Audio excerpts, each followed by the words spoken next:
আলোচনা করা যাক জন সিনা এবং কোডি রোডসকে নিয়ে। তো ডাব্লিউডাব্লিউ এবার জন সিনা এবং কোডি রোডসকে নিয়ে যে প্ল্যান করেছিল এবং যে চিন্তা ভাবনা করেছিল তারা সেই প্ল্যান এবং চিন্তা ভাবনাতে সফল হয়েছে।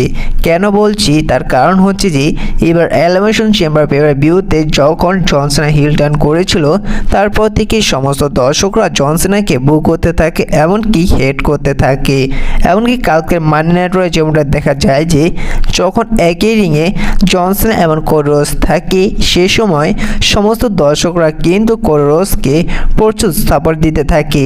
আর অপরদিকে দেখা যায় যে জন সিনা এত বড় বেবি ফেস ছিল এমনকি এত বছর ধরে তিনি কোনো হিল টার্ন করেনি, এত বছর ধরে তিনি বেবি ফেস হয়ে কাজ করে আসছিল, সমস্ত দর্শকরা ভালোবাসছিল এবং সেই সময় দেখা যায় যে সমস্ত দর্শকরা জন সিনাকেই বু করতে থাকে।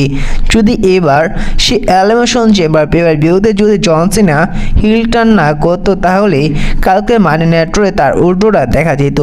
সে সময় দেখা যেত যে সমস্ত দর্শকরা কোডি রোডসকে ভু করতো এমনকি প্রচুর সাপোর্ট করতো জন সিনাকে, যার কারণে এবার ডাব্লিউডাব্লিউ চাইছে যে কোডি রোডসকে বড় বেবি ফেস বানাতে। সে সময় যদি জন সিনাকে হিল টার্ন না করা হতো তাহলে জন সিনাকে প্রচুর সাপোর্ট করতো কালকে মানি নাইট রয়ে এমনকি ভু করতো কোডি রোডসকে, যার কারণে এবার ডাব্লিউডাব্লিউ জন সিনাকে হিল টার্ন করিয়েছে যাতে করে যখন কোডি রোডস এবং জন সিনা তার একই রিংয়ে আসবে সেই সময় যেন জন সিনাকে ভু করে এবং কোডি রোডসকে সাপোর্ট করে।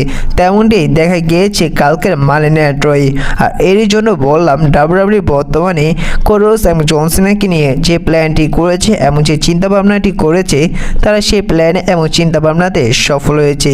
আর আপনাদের আরও একটি বিষয় জানিয়ে দেই যে এবার যখন জন সিনা তিনি ডাব্লিউডাব্লিউ থেকে রিটায়ার হয়ে যাবেন তিনি তার আগে কোডি রোডসকে বড় এক বেবি ফেস রেসলার বানিয়ে দিয়ে যাবে। এই বিষয়টা আপনারা কনফার্ম ধরে নিতে পারেন। আর বিশেষ করে কালকে মানি নাইট রয়ের পর থেকেই সমস্ত দর্শকরা ছোট ছোট বাচ্চারা জন সিনাকে আরও বেশি হেট করা শুরু করে দিয়েছেন, কারণ জন সিনা তিনি কালকের মানি নাইট রয়ে ছোট ছোট বাচ্চাদের থেকে শুরু করে বড়দের তিনি উল্টাপাল্টা কথা বলেছেন, যার কারণে সেখানে অনেক বাচ্চারা যারা জন সিনাকে ভালোবাসতেন তারা অনেকেই কেঁদে দিয়েছেন এবং তারাও জন সিনাকে হিট করা শুরু করে দিয়েছেন। এমনকি অনেকেই ছোট ছোট বাচ্চারা জন সিনাকে মিডল ফিঙ্গার দেখানো শুরু করে দিয়েছেন।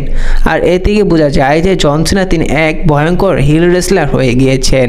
আর অপরদিকে ডাব্লিউডাব্লিউ কোডি রোডসকে বড় বেবি ফেস বানাচ্ছে জন সিনার থেকেও। এখন কথা হচ্ছে যে যেহেতু এদের ম্যাচটি রেসলম্যানিয়া 41 হতে যাচ্ছে সেটাই কি আজও জন সিনা তিনি চ্যাম্পিয়ন হতে পারবেন? দেখুন এই জায়গায় জন সিনার চ্যাম্পিয়ন হওয়ার সম্ভাবনা রয়েছেন 50%। আর অপরদিকে কোডি রোডস তার টাইটেলটি রিটেন করে নেওয়ার সম্ভাবনা রয়েছে 50%।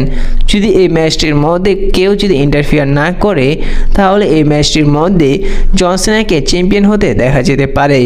আর এই ম্যাচটির মধ্যে যদি রক বা ট্রাভিস স্কট তারা এসে ইন্টারফিয়ার করে আর অপরদিকে হয়তো দেখা যেতে পারে যে কোডি রোডসকে হেল্প করতে আসতে পারে স্টিভ অস্টিন, কারণ এবার স্টিভ অস্টিনকে কনফার্ম করেছে রেসলম্যানিয়া 41 জন্য এবং সে জায়গায় এসে হয়তো স্টিভ অস্টিন সাহায্য করতে পারে কোডি রোডসকে, যেটার সাহায্যে কোডি রোডস তার টাইটেলটি রিটার্ন করে নিতে পারে এবং কোডি রোডস তিনি আরও এক বড় বেবি ফেস হয়ে যেতে পারেন আর অপরদিকে আরও বড় হিল হয়ে যেতে পারেন জন সিনা।